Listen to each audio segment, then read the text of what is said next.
Ô, Luciano, você estava falando aqui antes que você era pesquisador de uma outra parada e se tornou um pesquisador sobre autismo. É isso, né? Isso. E você falou também que quando você virou um pesquisador mesmo, você descobriu que várias paradas que você viu no Google ali não eram verdade, né? Cara, a gente já falou várias vezes aqui em ciência e tal, em como lidar, mas assim, tem um monte de coisa que eu suponho que tem um monte de mito Nossa e Senhora. absurdos e coisas que também talvez fosse bom que as pessoas soubessem que não é bem assim que funciona. Uma das coisas que me... Ó, vamos começar pelo seguinte. Quais são as assim, quais são as razões pelas quais, se é que tem alguma coisa mapeada nesse sentido, para uma criança nascer com autismo? Quando a gente olha para uma pessoa autista, ela tem uma causação multifatorial, ou seja, não é uma coisa só normalmente.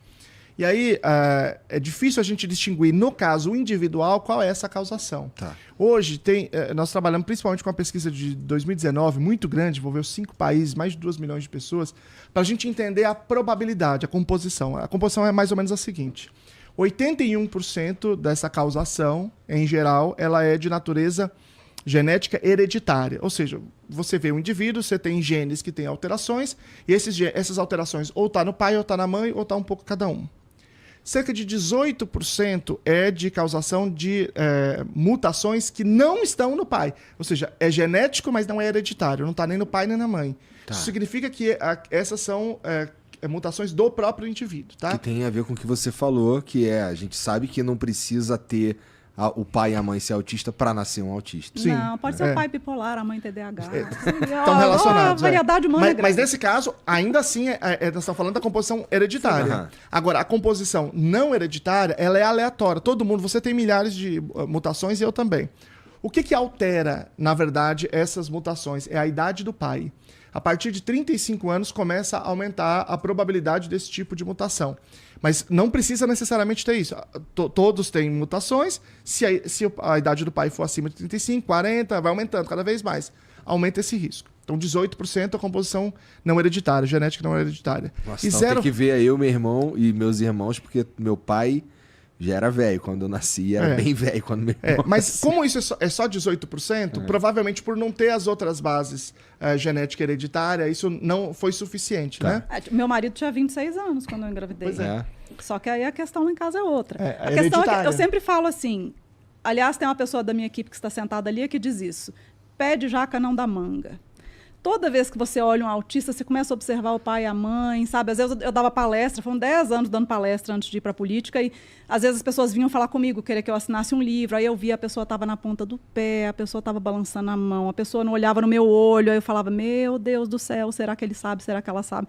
Não estou diagnosticando, mas tem alguns Tem uns sinais que são muito sinais. claros, né, Sim. nas pessoas, e a coisa que está ficando mais comum ultimamente, inclusive, é pai e ou mãe ser diagnosticada depois do filho, que foi o que aconteceu com o Lucelmo, foi o que aconteceu comigo, né? É bem comum. E aí 0,4% a 1,2% é de composição de fatores que são intrauterinos. Veja, nada é depois que nasce. Tá. Mas intrauterino tem 3 fatores que a gente sabe. Um é consumo de ácido valproico, que é um anticonvulsivante. Quando a gente quer fazer modelo animal, por exemplo, de rato com autismo, a gente pega a ratinha e injeta ácido valproico na barriga, né? A outra coisa é o consumo de maconha durante a gravidez. E a terceira coisa são inflamações graves que levam à internação. Os dados que a gente tem são disso. Então, em geral, quando eu olho para uma pessoa, 81% é de genética herdada, 18% genética não herdada e 0,4% a 1,2% ambiental. Agora, claro que isso pode variar de indivíduo para indivíduo. Esta é a média, né, desta composição do autismo. Atenção para o fato que assim, toda essa composição que você falou é antes de nascer. Antes de nascer. Isso é Ninguém fica importantíssimo. Não, porque- eu estava só dizendo isso, que essa composição ela é multifatorial e a gente tem, portanto, cerca de 99% que é composição genética. Né? Veja o caso do meu filho, por exemplo. Meu filho, a gente tem o exame genético dele e meu. Ele tem alteração em um gene chamado 7d5. Os genes são classificados assim no autismo. Tá? Tem uma grande plataforma internacional chamada SFARI, que foi criada por 2 pais de autistas, financiada por eles, que lá eles classificam os genes em termos de número. Gene nível 1 é aquele que sabe que está diretamente ligado ao autismo, causa autismo. O 2 está um pouco ligado peronomúltiplo, e até o 6. O 6 apareceu uma ou outra pesquisa. Ele tem 2 genes nível 1, o meu filho. Um chama 7 de 5. As pessoas que têm alteração nesse gene normalmente têm autismo, deficiência intelectual e tal, nos casos severos. E ele tem esse aí também. E esse gene não ele não tá em mim, então é dele.